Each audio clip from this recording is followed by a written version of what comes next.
भौतिक प्रदेश भाग 2। पहले वाले में हमने हिमालय पर्वत की उत्पत्ति, उसकी लंबाई, चौड़ाई, ऊंचाई के बारे में पढ़ा, ट्रांस हिमालय के बारे में पढ़ा। आज हम पढ़ेंगे भाग 2 में बृहत हिमालय।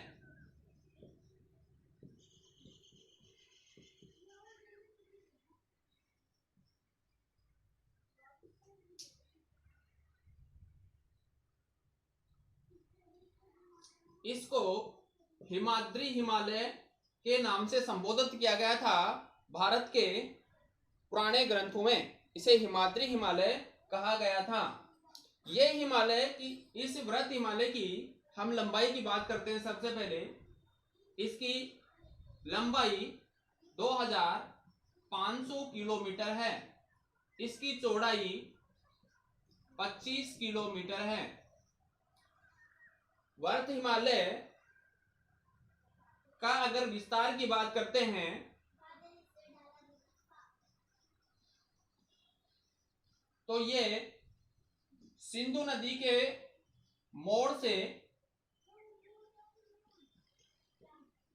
पूरब में ब्रह्मपुत्र नदी के मोड़ तक फैला हुआ है। अर्थात सिंधु नदी के मोड़ से लेकर के पूरब में ब्रह्मपुत्र नदी के मोड़ तक इसका विस्तार पाया जाता है। ये याद रखना है कि हिमालय का विस्तार किन दो नदियों के मध्य है, तो आप बताओगे सिंधु नदी और ब्रह्मपुत्र नदी। यदि प्रश्न आए कि सिंधु नदी और ब्रह्मपुत्र नदी के बीच, यदि हम पर्वतों की बात करें तो इस हिमालय के पश्चिम में नंगा पर्वत स्थित है, जो इसका पश्चिमी सीमा को निर्धारित करता है। इसकी पूर्वी सीमा को निर्धारित करने वाला पर्वत है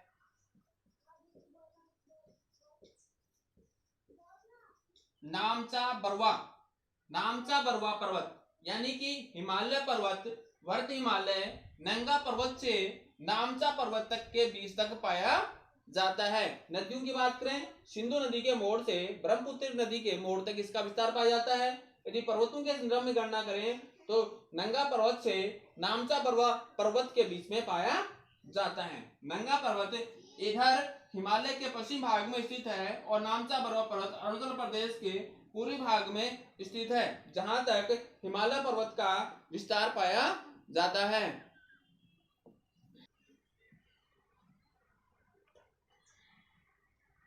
बृहत हिमालय की पर्वत चोटियां। अब अपना बृहत हिमालय में कौन कौन सी पर्वत चोटियां पाई जाती हैं। सबसे पहले हम बात करते हैं विश्व की सबसे ऊंची चोटी, जिसका नाम है माउंट एवरेस्ट। माउंट एवरेस्ट है, ये स्थित है नेपाल हिमालय में।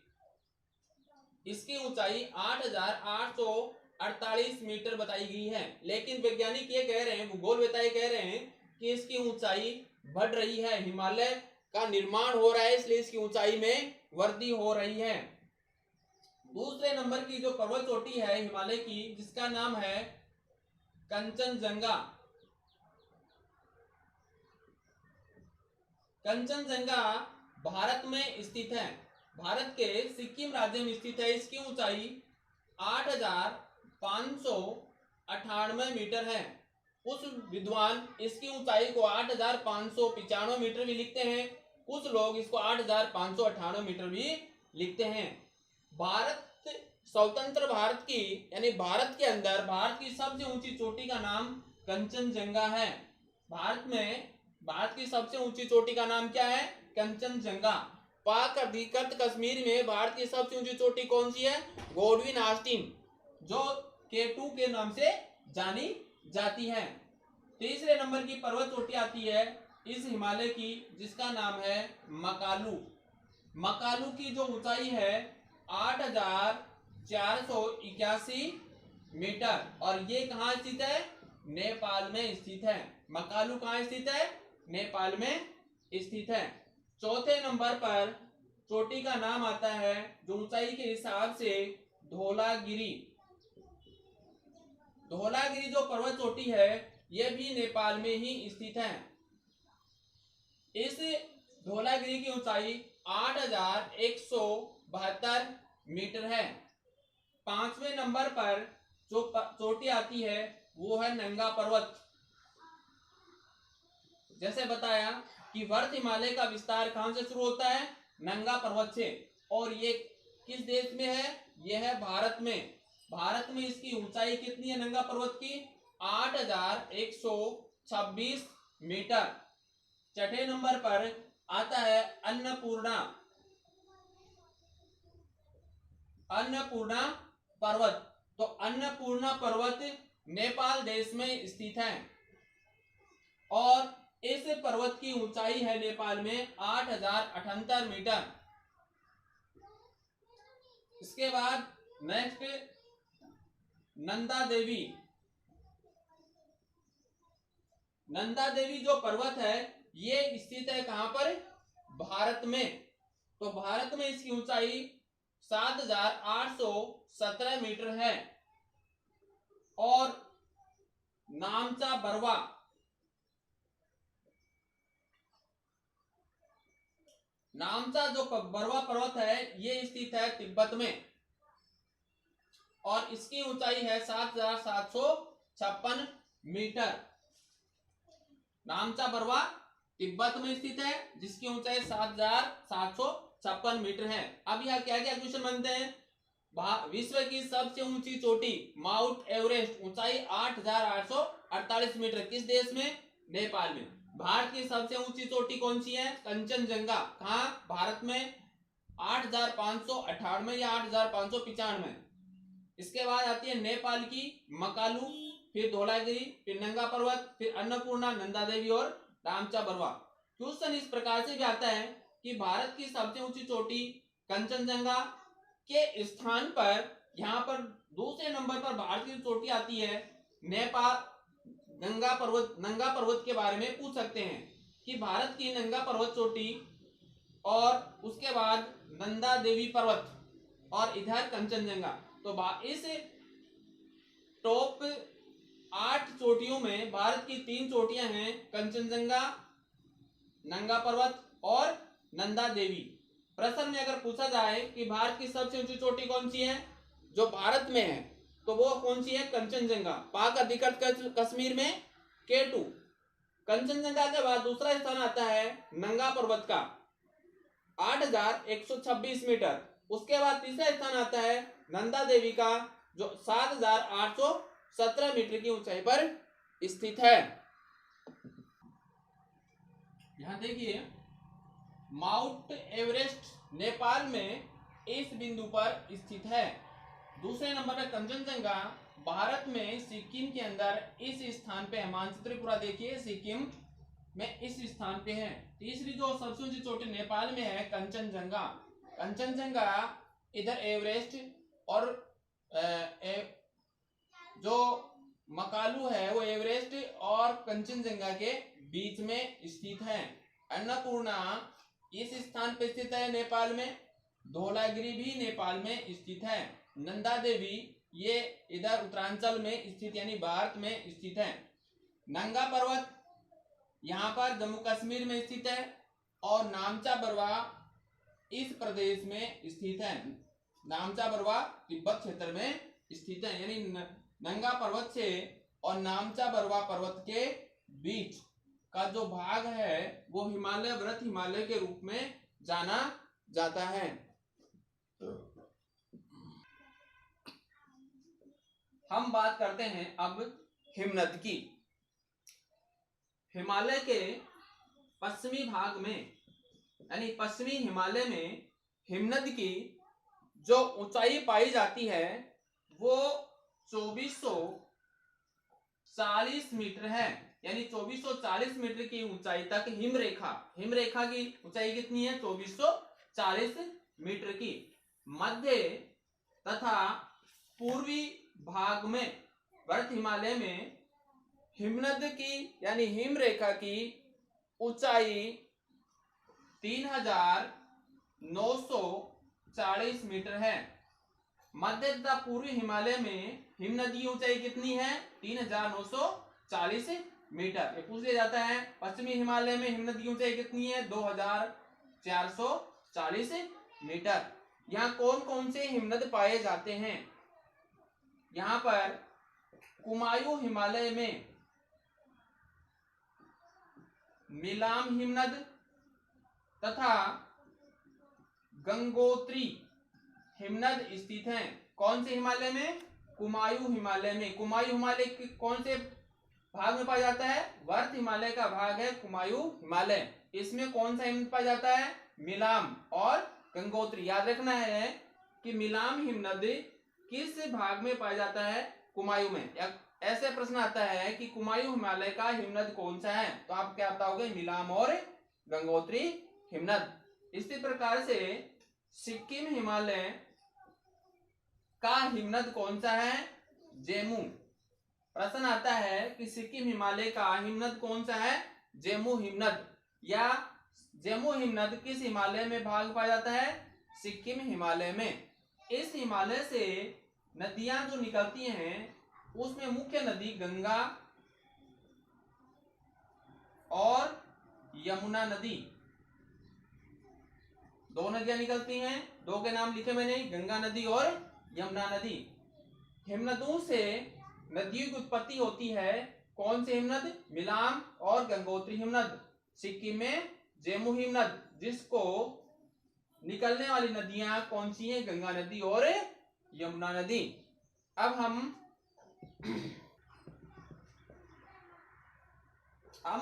हम बात करते हैं दर्रों की। वर्त हिमालय में कौन कौन से दर्रे पाए जाते हैं? तो सबसे पहले जम्मू व कश्मीर। जम्मू व कश्मीर में बुर्जिल व जोजिला दर्रा। हिमाचल प्रदेश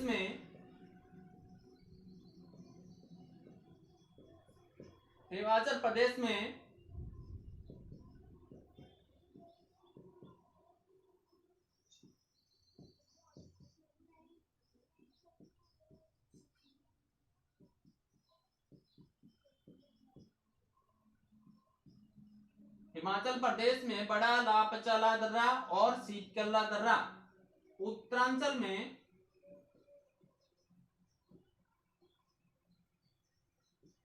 थागला, नीति व लेपुलेख दर्रे पाए जाते हैं। कहां पर? उत्तरांचल में। और सिक्किम में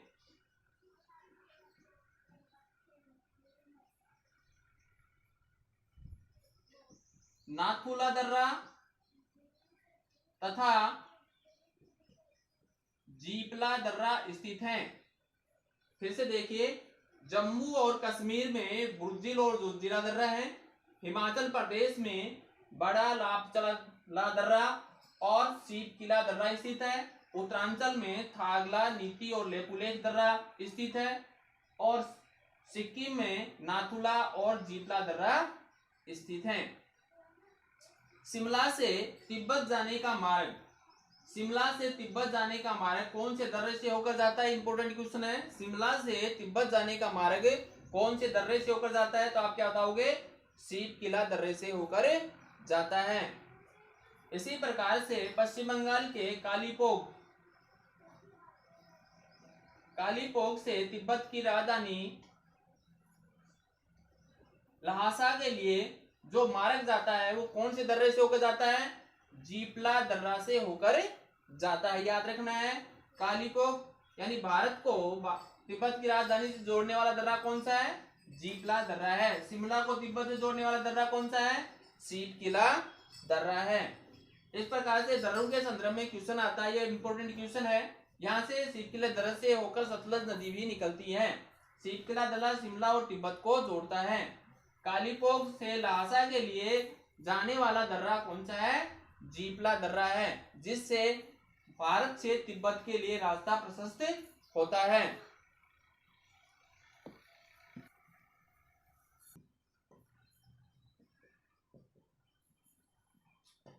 वृहत हिमालय और लघु हिमालय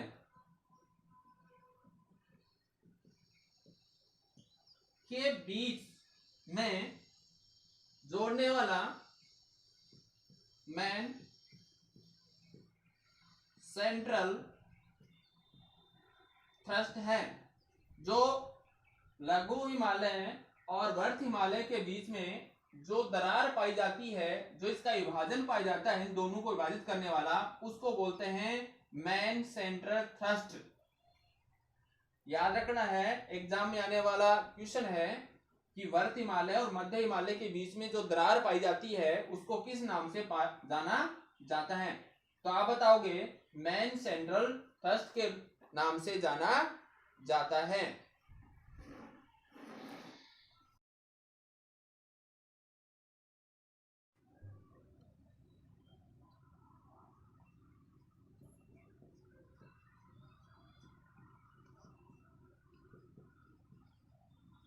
लघु या मध्य हिमालय, हिमालय का जो तीसरा भाग हम पढ़ रहे हैं, इससे पहले वर्त हिमालय पढ़ा अभी आपने। इसके बाद नेक्स्ट आता है लघु हिमालय या मध्य हिमालय। अगर हम इस विस्तार की बात करते हैं, इसके विस्तार की बात करते हैं, तो ये मध्य हिमालय है, ये वर्त हिमालय और शिवालिक हिमालय के मध्य स्थित है। वर्त हिमालय या लघु हिमालय का विस्तार या स्थिति वर्त हिमालय और शिवालिक हिमालय के बीच पाई जाती है। इस हिमालय की औसत चौड़ाई 80 किलोमीटर से 100 किलोमीटर के बीच पाई जाती है। औसत जो ऊंचाई है वो 1800 मीटर से 3000 मीटर के बीच पाई जाती है। यानी इसकी चौड़ाई 80 से 100 किलोमीटर, ऊंचाई 1800 से 3000 मीटर के बीच पाई जाती है। यह वर्त हिमालय और शिवालिक हिमालय के मध्य स्थित है। इसका विस्तार जम्मू कश्मीर, हिमाचल प्रदेश, उत्तराखंड राज्यों में विशेष रूप से पाया जाता है। अब हम इसकी पर्वत श्रेणियों के बात करते हैं। लघु हिमालय की सबसे महत्वपूर्ण पर्वत श्रेणी है पीर पंजाल।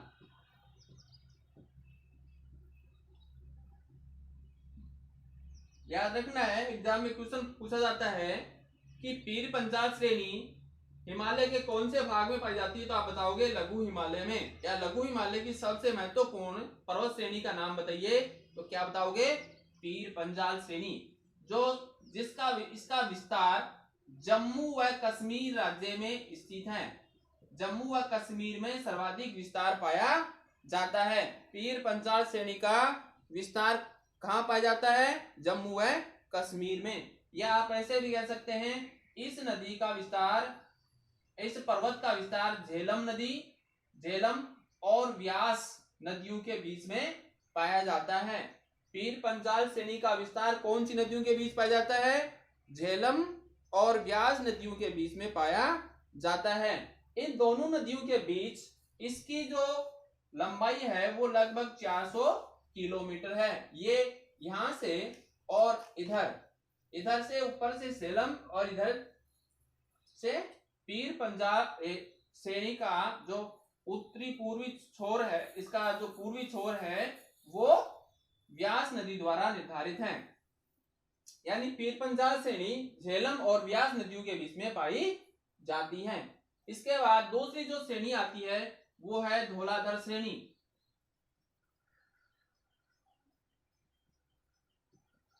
धौलाधर श्रेणी मुख्य रूप से हिमाचल प्रदेश में पाई जाती है।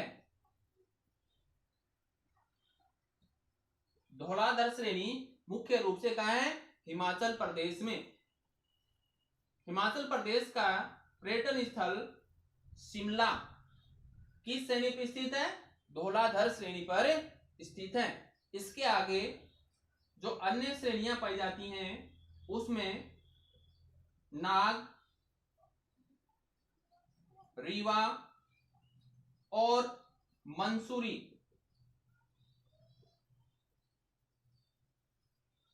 और कौन सी श्रेणी? मंसूरी। तो आप लघु व मध्य हिमालय की श्रेणियां कौन कौन सी है? पीर पंजाल श्रेणी, धौलाधर श्रेणी, नाग, रीवा और मंसूरी पर्वत श्रेणियां हैं। बाद हम पढ़ते हैं लघु हिमालय के दर्रे। लघु हिमालय में दो महत्वपूर्ण दर्रे हैं। एक है पीर पंजाल दर्रा, जो पीर पंजाल श्रेणी में स्थित है। इसकी ये समुद्र तल से 3492 मीटर की ऊंचाई पर स्थित है, पीर पंजाल दर्रा। और दूसरा दर्रा आता है वो है बनिहाल दर्रा।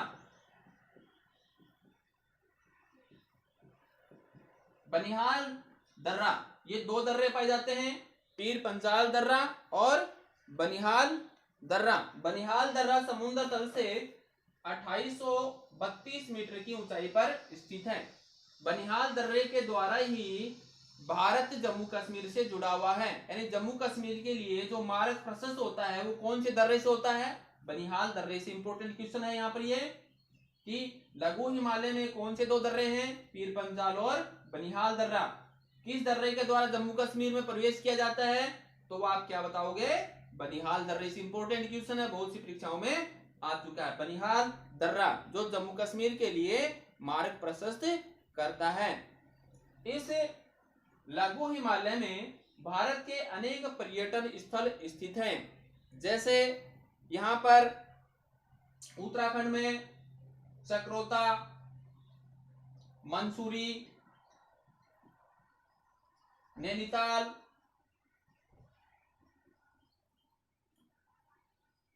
और शिमला हिमाचल प्रदेश में, डलहौजी पश्चिम बंगाल में, दार्जिलिंग।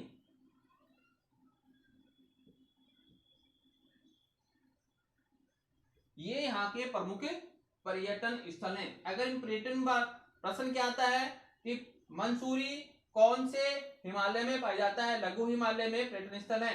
शिमला किस हिमालय के भाग में है?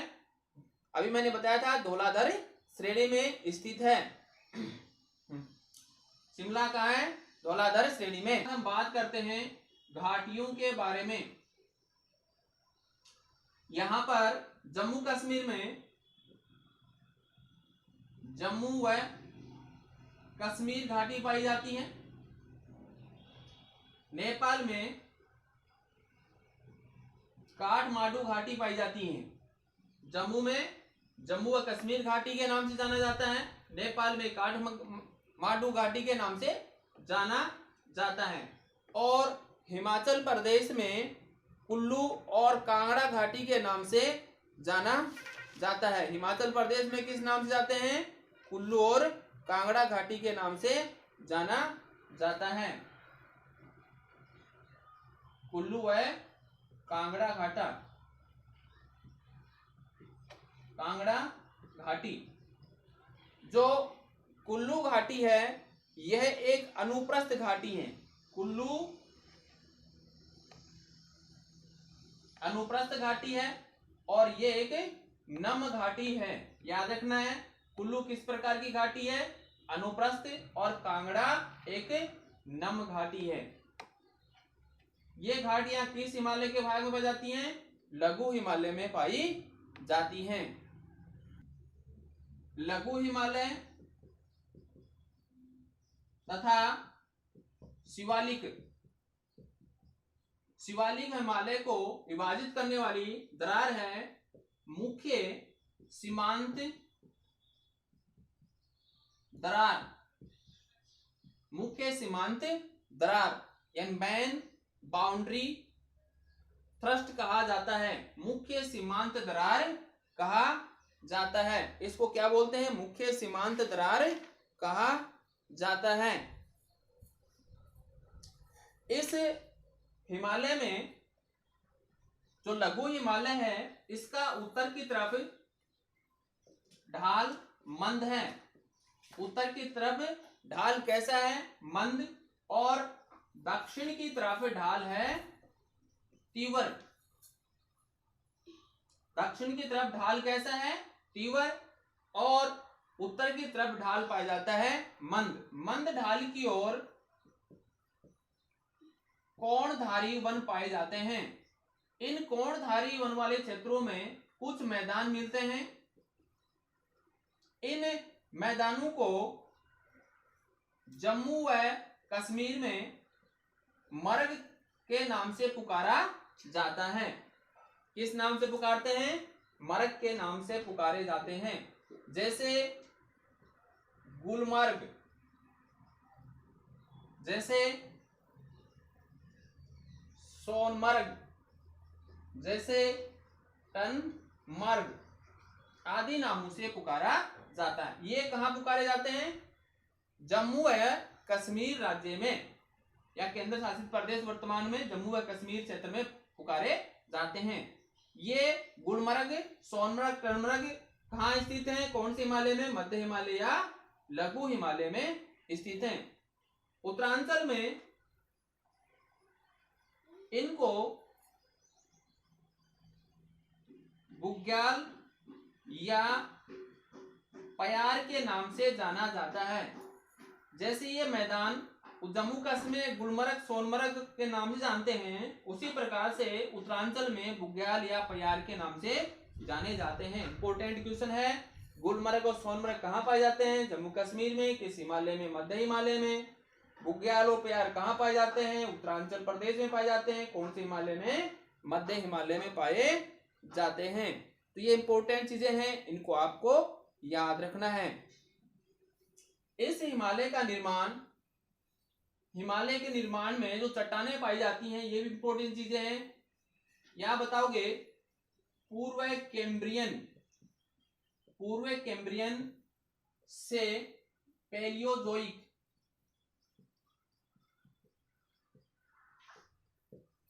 पूर्व कैम्ब्रियन से पैलियोजोइक काल की चट्टानें पाई जाती हैं। यानी इस हिमालय का निर्माण कैम्ब्रियन युग और पैलियोजोइक युग के मध्य में हुआ है।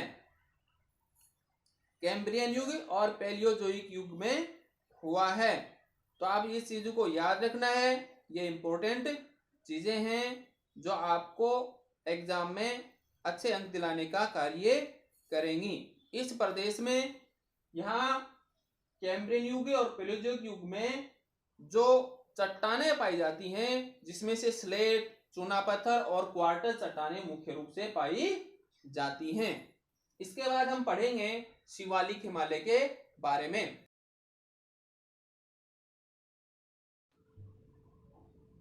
शिवालिक पहाड़ियां, शिवालिक पहाड़ियां ये हिमालय पर्वत का तीसरा पार्ट है। वर्त हिमालय, लघु हिमालय और उसके बाद शिवालिक पहाड़ियां। शिवालिक पहाड़ियों का अध्ययन हम निम्नलिखित बिंदुओं के आधार से करेंगे। सबसे पहले हम विस्तार की बात करते हैं। शिवालिक पहाड़ियां पंजाब और हिमाचल प्रदेश के पोतवार बेसिन से प्रारंभ होती हैं। कहां से प्रारंभ होती हैं? पोतवार बेसिन से प्रारंभ होती हैं और कोसी नदी तक विस्तृत हैं। शिवालिक पहाड़ियां पोतवार बेसिन से शुरू होती हैं। पोतवार बेसिन पंजाब और हिमाचल प्रदेश की सीमा के क्षेत्र में आता है और कोसी नदी तक विस्तृत है। अर्थात अगर देशांतर हिसाब से बात करें तो इसका विस्तार 87 डिग्री पूर्वी देशांतर तक पाया जाता है। 87 डिग्री पूर्वी देशांतर मतलब जहां कोसी नदी प्रवाहित होती है, कोसी नदी और 87 डिग्री पूर्वी देशांतर तक इसका विस्तार पाया जाता है। अब इसकी चौड़ाई की बात करते हैं तो इसकी चौड़ाई 15 किलोमीटर से 30 किलोमीटर तक पाई जाती है। 15 किलोमीटर से 30 किलोमीटर तक पाई जाती है। पूर्व में इसकी चौड़ाई कम है और पश्चिम में चौड़ाई अधिक है। पूरब की तरफ जाते हैं तो इसकी चौड़ाई कम हो जाती है, मतलब 15 किलोमीटर, यानी अरुणाचल प्रदेश में इसकी चौड़ाई 15 किलोमीटर है और पंजाब में और हिमाचल प्रदेश में इसकी चौड़ाई 50 किलोमीटर पाई जाती है। पूरब में 15 किलोमीटर और पश्चिम में 50 किलोमीटर पाई जाती है। औसत चौड़ाई इसकी 15 से 30 किलोमीटर तक मिलती है। अगर इस पहाड़ की, शिवालिक पहाड़ियों की हम बात करते हैं औसत ऊंचाई के बारे में, तो औसत ऊंचाई 900 मीटर से 1200 मीटर तक पाई जाती है। 900 मीटर से 1200 मीटर तक पाई जाती है। यदि हम इसकी लंबाई की बात करें, तो लंबाई की बात करें तो ये लगभग 2000 किलोमीटर लंबाई में विस्तृत है। यानी कि ये कोसी नदी तक विस्तृत है। उसके बाद तीस्ता नदी के बाद आगे ये नदियां, नदी वाले भाग के बाद ये मध्य हिमालय में मिल जाती हैं। मतलब पंजाब, उत्तरांचल, उत्तर प्रदेश से होती हुई ये कोसी नदी तक तो विस्तृत है, लेकिन उसके बाद ये मुख्य हिमालय, जो मध्य हिमालय है, लघु हिमालय जिसे कहा जाता है, उसमें मिल जाती हैं। आगे सिक्किम और अरुणाचल प्रदेश में इनका स्पष्ट विवरण नहीं मिलता है। इसकी मुख्य पहाड़ियों को जम्मू कश्मीर की पहाड़ियां कहा जाता है। जम्मू व कश्मीर की पहाड़ियां कहा जाता है। अरुणाचल प्रदेश में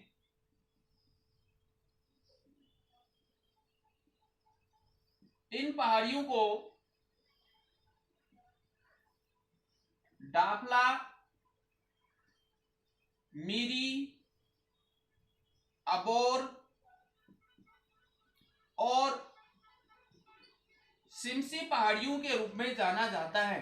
जैसे कि यहां मानचित्र में बताया है, यहां देखिए अरुणाचल प्रदेश के यहां पर डाफला पहाड़ियां हैं। इस भाग में मीरी पहाड़ियां हैं। इस स्थान पर अबोर पहाड़ियां हैं और इसके पूरे भाग में सिमसी की पहाड़ियां हैं।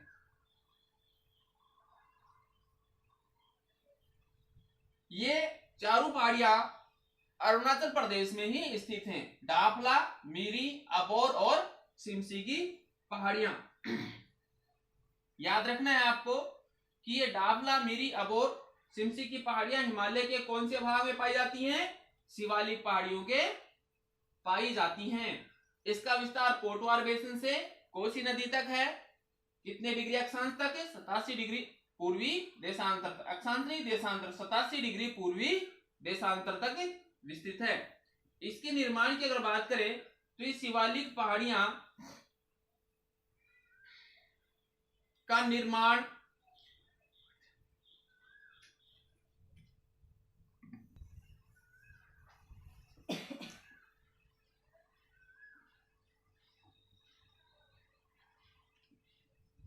मध्य मायोसीन से निम्न प्लीस्टोसीन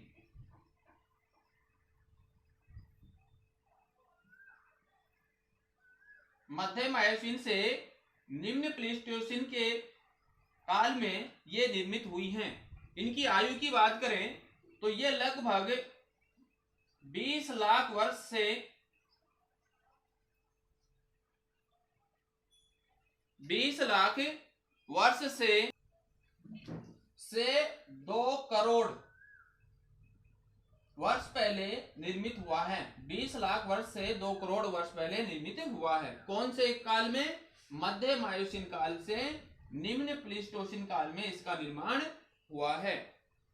यहां देखिए शिवालिक और मध्य हिमालय के बीच में एक दरार पाई जाती है। उस दरार को कहा जाता है वर्त सीमांतर दरार। याद रखना है, वर्त सीमांतर दरार किन दो पहाड़ियों के बीच में है? शिवालिक और मध्य हिमालय के बीच में पाई जाती है। अगर घाटियों की बात करते हैं तो यहाँ पश्चिम में इन घाटियों को दून और पूर्व में द्वार कहा जाता है। जैसे देहरादून और हरिद्वार। इस पर्वत को मैनाक पर्वत के नाम से भी जाना जाता है। विद्वानों ने इसको मैनाक पर्वत के नाम से भी संबोधित किया है। एक बार फिर से देखिए, निर्माण काल है मध्य मायोसीन से निम्न प्लीस्टोसिन, 20 लाख से 2 करोड़ वर्ष पहले निर्मित हुआ है। एग्जाम में आने वाला क्वेश्चन, शिवालिक हिमालय और मध्य हिमालय के बीच में वर्त सीमांतर दरार पाई जाती है। यहाँ जो घाटियां पाई जाती हैं उन घाटियों को पश्चिम और मध्य में दून और पूर्व में द्वार कहा जाता है, जैसे देहरादून और हरिद्वार। चैनल को सब्सक्राइब करें और भारत के भूगोल के बारे में संपूर्ण जानकारी पढ़ें। आपकी प्रत्येक प्रकार की कंपटीशन के एग्जाम के लिहाज से ये वीडियो सर्वोत्तम है। यहाँ प्रत्येक टॉपिक को, प्रत्येक पॉइंट को बिल्कुल सरलता के साथ समझाया जाता है और बताया जाता है। सभी प्रकार की प्रतियोगिता परीक्षाओं के हिसाब से ये सर्वश्रेष्ठ है, इसलिए आप लोग इसको शेयर कीजिए, लाइक कीजिए, सब्सक्राइब कीजिए।